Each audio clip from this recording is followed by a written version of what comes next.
छोटे से गांव में जहां धूल भरी पगडंडियों पर सूरज की किरणें मुस्कुराती थी और पेड़ों की छांव ताजी हवा का एहसास देती थी, वहीं एक साधारण घर में प्रेमलता अपने बेटे आर्यन के साथ रहती थी।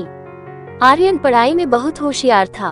उसकी प्रतिभा की चर्चा पूरे गांव में होती थी, लेकिन उसके दिल में अपनी माँ के लिए नाराजगी का एक कोना हमेशा भरा रहता था। माँ, तुम हमेशा मुझे पुराने कपड़े क्यों पहनाती हो? मेरे दोस्तों के पास अच्छे बैग और महंगे जूते हैं, मेरे पास क्यों नहीं? आर्यन अक्सर शिकायत करता। प्रेमलता उसकी बातों पर मुस्कुराती और बड़े प्यार से कहती, बेटा, समय के साथ सब मिलेगा। मैं जानती हूँ कि तुम्हारे सपने मुझसे भी बड़े हैं, बस थोड़ा धैर्य रखो। समय बीतता गया। आर्यन ने अपनी मेहनत और माँ की कुर्बानियों से पढ़ाई पूरी की और शहर में एक बड़ी नौकरी हासिल कर ली।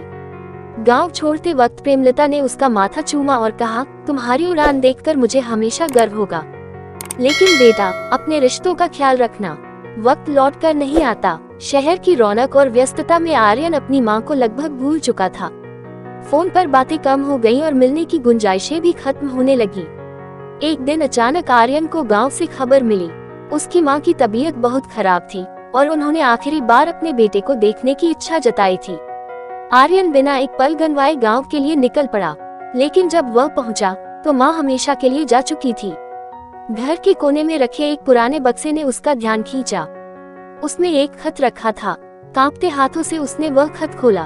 खत में लिखा था, मेरे प्यारे आर्यन, तुम्हारा गुस्सा मैं समझती थी, क्योंकि वह तुम्हारे सपनों की कीमत थी।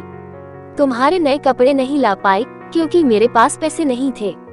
तुम्हें महंगे खिलौने नहीं मिले क्योंकि मैंने सोचा कि तुम्हारे लिए शिक्षा सबसे बड़ा तोहफा है। मैं तुम्हें गांव में नहीं रोक पाई क्योंकि मैं जानती थी कि तुम्हारी ऊंचाई मेरे सपनों से कहीं बड़ी थी। अब जब मैं जा रही हूँ तो तुम्हें एक वादा करना होगा, अपने रिश्तों को कभी मत टूटने देना। जिंदगी में शिकायतें कम और मुस्कानें ज्यादा रखो, यही तुम्हारी माँ का आशीर्वाद है। तुम्हारी माँ, प्रेमलता। खत पढ़ते ही आर्यन फूट फूट कर रो पड़ा। वह समझ चुका था कि उसकी माँ ने अपनी हर सांस उसके लिए कुर्बान कर दी थी, लेकिन उसने उनके साथ बिताया हुआ वक्त अपनी नाराजगी में गंवा दिया। उस दिन से आर्यन ने एक नई शुरुआत की।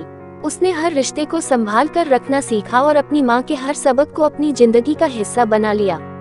इस कहानी से हमें ये समझना चाहिए कि रिश्ते और समय दोनों अनमोल होते हैं। इन्हें बर्बाद न करें, क्योंकि जो वक्त और लोग चले जाते हैं वे कभी लौट कर नहीं आते। अगर यह कहानी आपको छू गई हो तो इसे जरूर शेयर करें ताकि यह संदेश औरों तक भी पहुँच सके।